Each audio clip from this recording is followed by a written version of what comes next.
Elle n'avait que 15 ans lorsqu'Anna Ruby Subramanian a écrit un journal qui allait devenir 6 décennies plus tard le mémoire 44 rue du Pouce.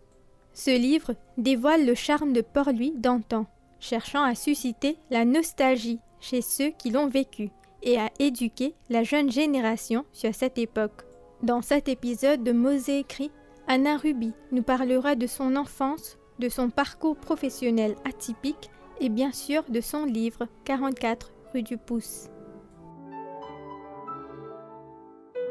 Je suis née dans une famille très modeste et j'ai vécu depuis mon enfance à Port-Louis, dans le Ward 4.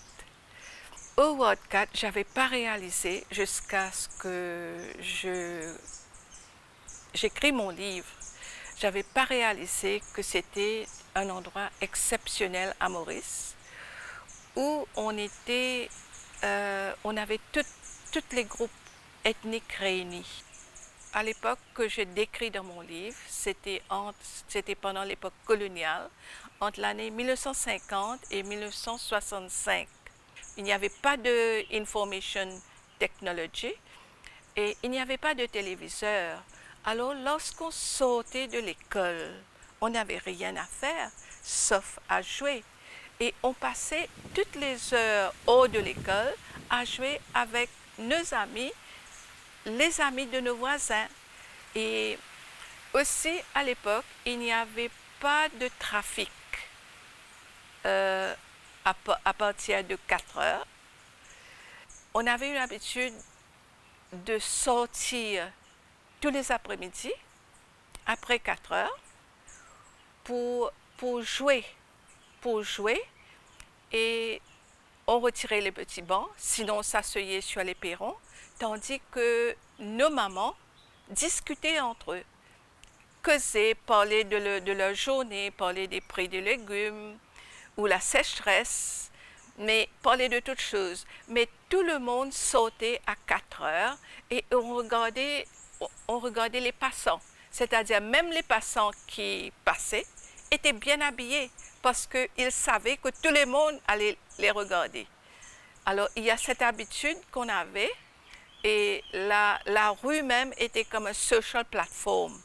On n'avait pas besoin d'aller dans notre cour, on était dans la rue parce que c'était sécurisé, il n'y avait pas de véhicule, peut-être 1 ou 2 bicyclettes, mais il n'y avait rien. Alors, on jouait au football, même les filles jouaient au football avant 6 heures, ou bien après 4 heures, on jouait au football sur la rue. Et tous les parents nous regardaient, on faisait leur petite supervision pour s'assurer que tout marchait bien. Alors là, j'ai passé une magnifique enfance dans le Ward 4. Tous les parents de la région avaient des valeurs communes. Tout le monde avait un but. Un but, c'est faire sortir leurs enfants du cycle de pauvreté. Alors, pour nous, c'était l'éducation. Il fallait à tout prix apprendre.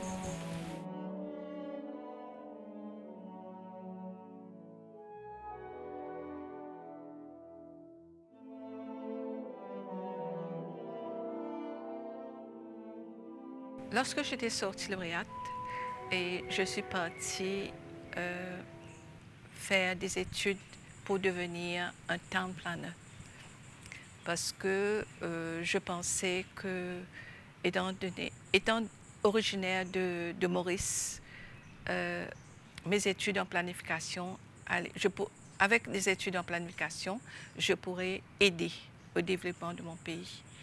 Alors j'ai passé 5 ans en Angleterre.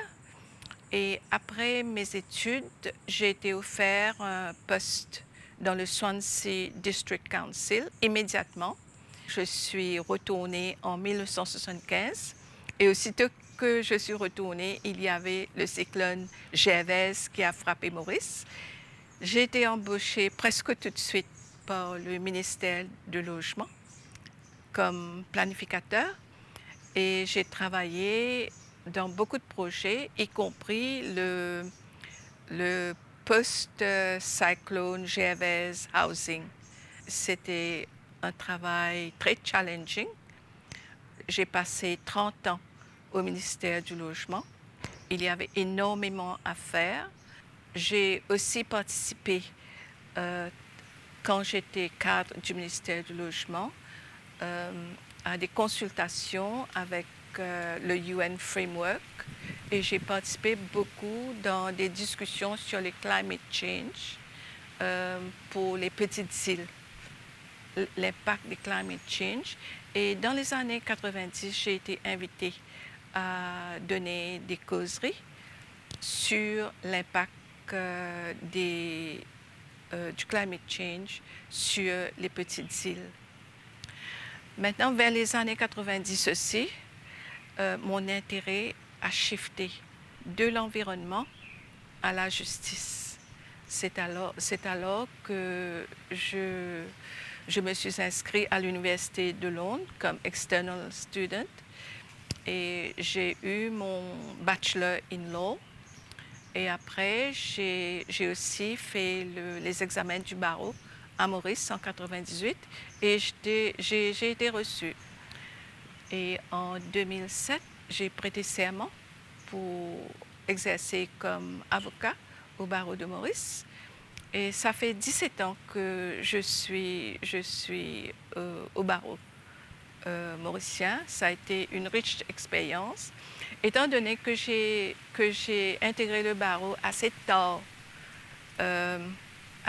C'était difficile pour moi de pratiquer le droit dans tous les domaines possibles.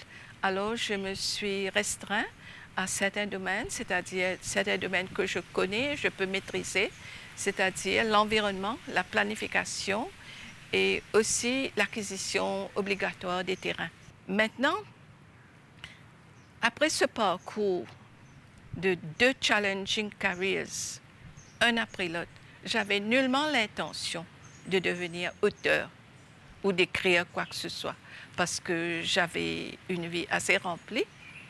Mais à l'âge de 70 ans, quand j'étais déjà une grand-mère, épouse, mère et grand-mère, et aussi mes parents étaient décédés, je faisais le ménage à la maison et j'ai découvert un diary que j'avais écrit à l'âge de 15 ans. Jeune fille qui avait accompagné ses parents en Angleterre.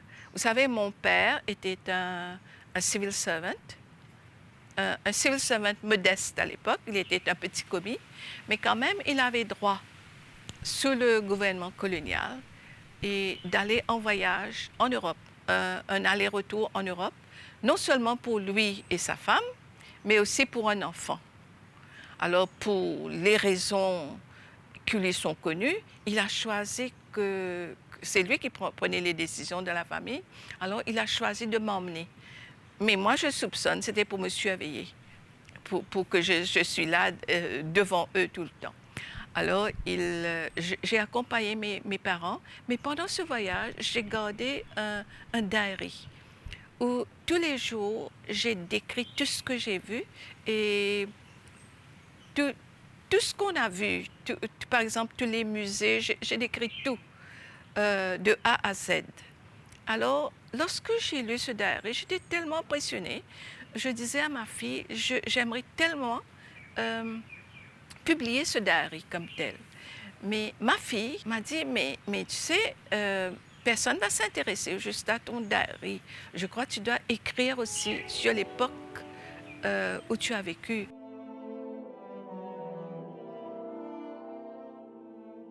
Justement, votre livre 44 rue du Pouce, ça parle beaucoup du charme de Port-Louis de l'époque, du Wildcat surtout. Est-ce que vous pouvez nous partager un peu ce que les lecteurs pourront s'attendre quand ils vont lire, découvrir ce livre? Ce qu'on peut s'attendre du livre, c'est que c'est very comprehensive. Right? Je suis passée sur... en fait, tout se déroule à partir de 44 rue du Pouce. Mais de là, je suis passée sur les valeurs des gens de l'époque. Les valeurs de mes parents, mais qui étaient des valeurs communes parmi la plupart des adultes que je connaissais à l'époque. Tout le monde s'intéressait à l'éducation de leurs enfants, tout le monde était honnête et tout le monde avait des valeurs sociales. Et à part le côté social, j'ai aussi parlé des atouts de Maurice. Par exemple, l'île Maurice elle-même, à l'époque, les plages étaient magnifiques parce qu'il n'y avait presque personne, il n'y avait pas de foule, il n'y avait même pas de bâtiment. Il n'y avait que ces cocotiers que vous voyez sur les photos qu'on a de Chagos en ce moment. Et parce qu'il n'y avait pas eu de bâti, il n'y avait même pas d'hôtel. À l'époque, on ne s'attendait pas que Maurice allait devenir une île touristique bien connue du monde et bien prisée. Alors, on aimait énormément aller à la mer, mais on avait un problème parce qu'il n'y avait pas de transport. La plupart des gens n'avaient pas de voiture.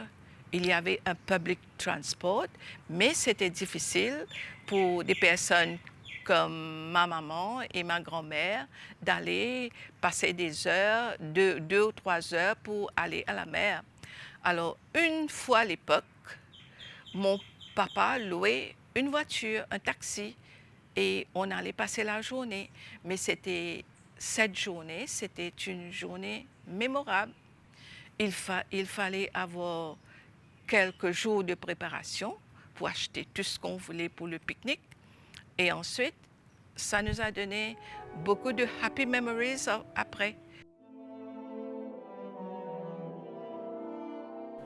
Au Champ de Mars, on allait tout le temps et on connaissait les noms des chevaux et on achetait beaucoup les badjas. Après, le loisir principal pour presque tous les Mauriciens, c'était le cinéma. On regardait 3 films chaque après-midi et c'était toujours rempli, un après l'autre, un après l'autre. Alors, les enfants allaient au cinéma pendant la journée et une fois la semaine, mes parents nous laissaient à la maison, mais eux aussi, ils allaient au cinéma voir les 3 films. À travers vos anecdotes, on réalise que le Port-Louis de l'époque, votre enfance a été une époque très charmante. Comment est-ce que vous vous êtes pris pour raconter cette époque à travers les photos et les recherches? Comment est-ce que ça s'est passé pour vous?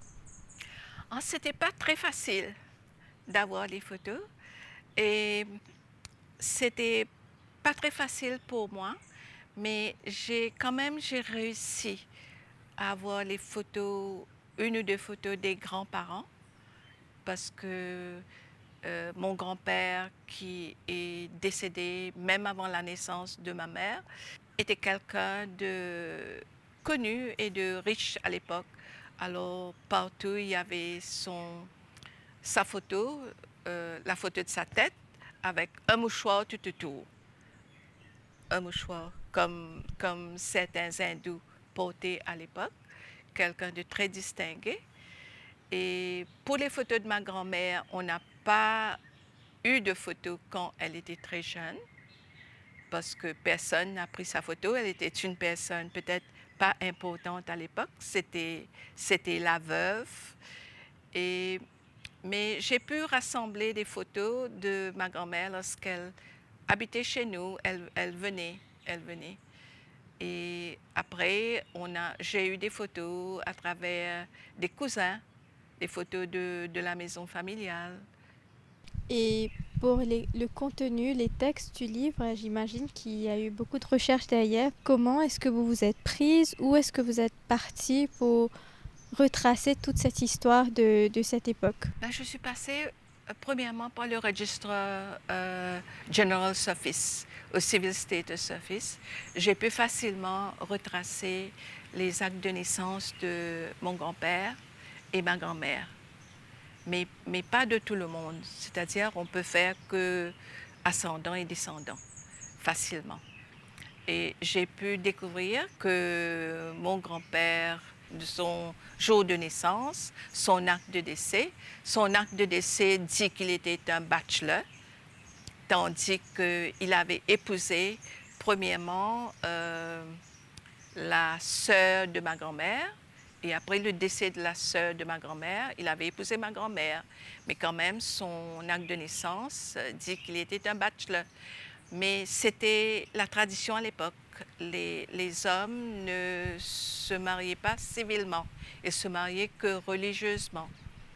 Alors c'est ça, je crois que parmi beaucoup de familles de l'époque, il y a eu des problèmes parce que les hommes mouraient assez tôt. Mon grand-père est mort à l'âge de 44 ans et il a laissé premièrement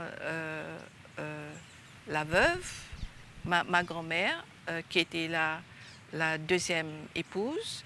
Elle était veuve à 28 ans, mais sans rien, parce que, étant donné qu'elle n'était pas mariée civilement, à l'époque, elle n'a pas eu droit à quoi que ce soit. Tandis que les enfants ont eu droit parce que le papa les a déclarés. Mais ma maman à moi est née quelques mois après le décès de son père. Alors elle aussi, elle a non seulement pas hérité de quoi que ce soit, mais elle a aussi pas pu hériter de son nom. Et parmi tous les événements que vous avez mentionnés dans ce livre, est-ce qu'il y a un ou deux événements qui vous a vraiment marqué en écrivant? Oui, et je vous ai parlé de la tragédie qui a eu lieu en avril 1966, quand 4 filles du Queen Elizabeth, qui était le Star School de l'époque, s'étaient noyées à Pomponette. Et nous étions amis avec parmi les filles. Et alors ça nous a beaucoup affectés parce que tout le monde devait partir cette année-là pour l'Angleterre. Et il y avait aussi Monsieur Serge Alfred qui s'était noyé en essayant de les sauver. Un autre événement qui nous avait marqué, c'était le cyclone Carole qui était venu en 1960. Juste avant le cyclone Carole, on avait eu le cyclone Alex. Je crois que c'était quelques semaines avant. Et il y a eu beaucoup de bâtiments qui étaient détruits. Et lorsqu'on a annoncé le cyclone Carole, nous, comme enfants, on était contents parce qu'on allait avoir un jour d'école férié. Right? On n'allait pas avoir l'école ce jour-là. Alors, mais malheureusement, le cyclone Carole était beaucoup plus fort qu'on avait prévu. Le cyclone Carole était passé directement sur l'île. Le diamètre du cyclone Carole était tellement large qu'il a fallu 4 heures de temps pour qu'on ressente la deuxième partie du cyclone. 4 heures de temps. Et pendant ces 4 heures de temps, il n'y avait pas de communication parce que toutes les fils électriques étaient tombés, même la radio, on ne pouvait plus écouter la radio.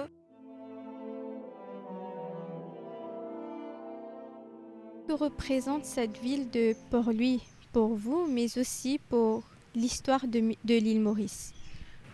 Port-Louis est une ville magnifique, coloniale, telle que je l'ai connue en tant qu'enfant. Il y avait une planification des routes. Par exemple, si on prend du port jusqu'au tombeau malartic, au Champ de Mars, il y avait toujours ce qu'on appelle une perspective directement du port qui allait tout le long de la rue. Auparavant, c'était Popénessie, maintenant c'est Jules Koenig. Ça allait directement jusqu'au Champ de Mars. Mais tout ça a été perdu au fil des années avec la construction qui a eu lieu. Premièrement, il y a eu la construction des nouveaux bâtiments du gouvernement, Emmanuel Anctil et le bâtiment à l'arrière de l'hôtel du gouvernement. Et ensuite, on n'a pas respecter les building lines le long de la rue Jules Kénic, où il fallait garder un building line raisonnable pour pouvoir préserver cette perspective jusqu'au champ de Mars, jusqu'au tombeau malartique.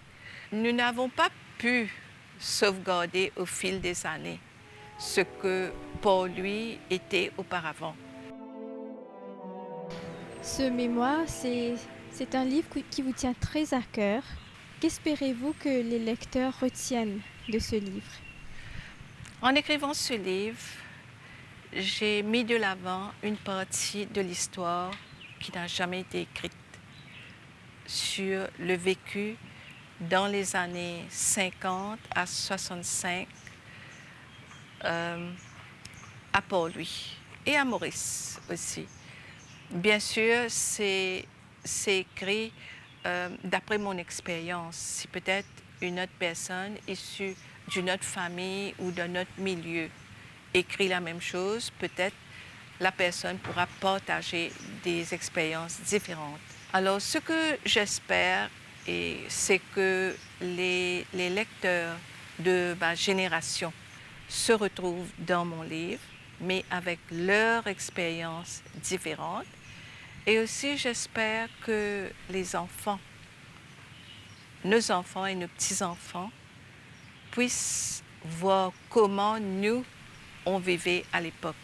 Maintenant, les enfants ont une vie beaucoup plus facile qu'on avait auparavant. Mais malgré le fait qu'on avait une vie difficile, pauvre, on était très heureux parce qu'on avait des valeurs différentes, on avait un milieu différent et on aimait ce qu'on faisait. Et j'espère que les jeunes vont profiter pour voir comment les vieux vivaient auparavant.